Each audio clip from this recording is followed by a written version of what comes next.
तू कुठे राहतेस, तुझ्या घरी येऊ का, असा पांचट प्रश्न करत ही माझ्या घरी आली होती. मुलांसाठी तिने छान खाऊ आणला होता. शंभूने तर लगेच त्यावर तावही मारला.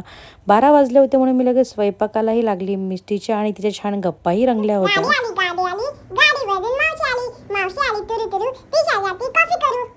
वरण भात, बटाट्याची भाजी, कोबीची भजी. राहुलने मस्त श्रीखंड आणलं होतं, त्यामुळे चांगला बेत झाला. जवळच राहणाऱ्या कॉमन फ्रेंडलाही मी लगेच बोलून घेतलं होतं. जशी असेल तशी ये. तीही तिच्या 2 मुलांना घेऊन आली होती. खूप वेळ गप्पा रंगल्या होत्या. नो मेकअप, नो फिल्टर असा आमचा लुकही होता.